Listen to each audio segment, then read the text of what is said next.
Porterverse Lore Rambling Season 2 has arrived at long last.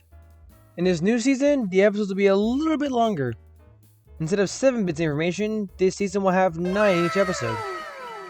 And so without further ado, let's get into it. Number 1. When Edward first arrived in 1919, he had his furnace railway tendering cab like all the other K2s. After the events of Edward and Gordon, Edward will receive a new cab and a Fowler tender in 1924 as a means of refurbishment. And you can still see these upgrades on Edward to this very day. Number 2. Little Barford is an 060 tank engine built in 2004 at Crovan's Gate Works for the Ulfstead Castle Railway. The railway has a narrow gauge section that runs within the castle grounds alongside their standing gauge lines. For a long time there were only 2 engines, and they were Duke and Millie. The demand for a third narrow gauge engine was growing in the early 2000s, and so the UCO ordered a new engine similar to the design of Peter Sam.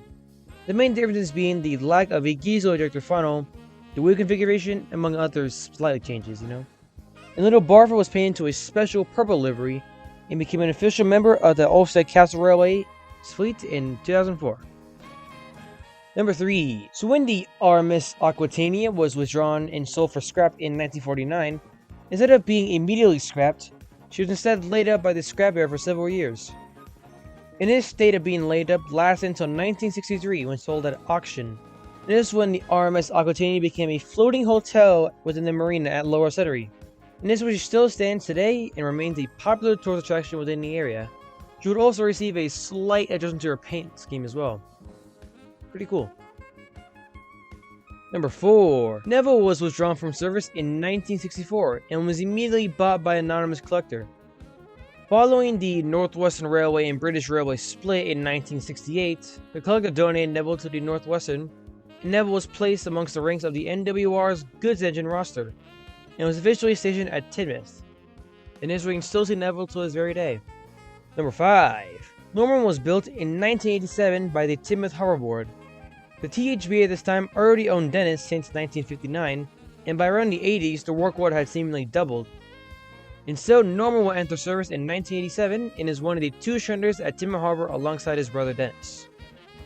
Number 6. Bruno is a Sodor line caboose shipped to Sodor in 1937. The Northwestern Railway subsidiary known as Kildane Transport had rebranded itself for a little bit, and was buying up older cabooses from the United States. Bruno will be one of these brake fans seen on trains going up and down the line from Peel Godred and beyond.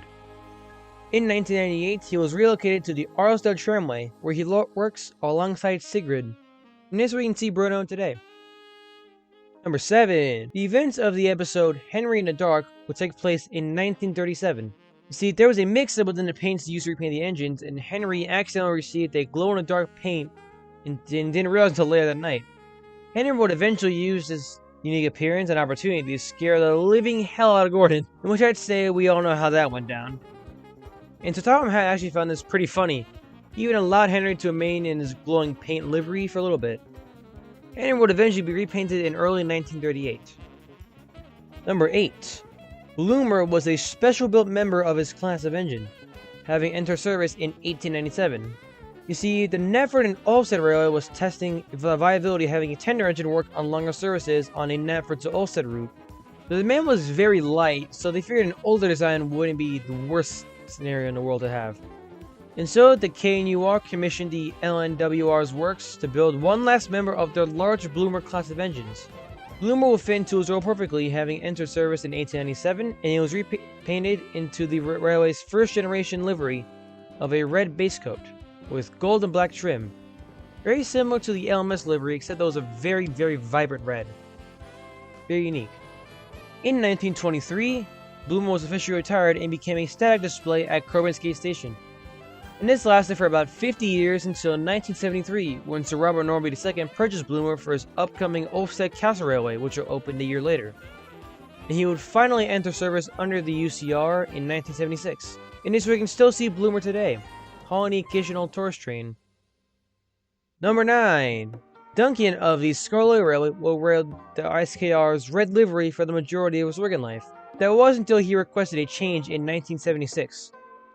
This was when he would gain his iconic yellow-gold livery seen in the TV series.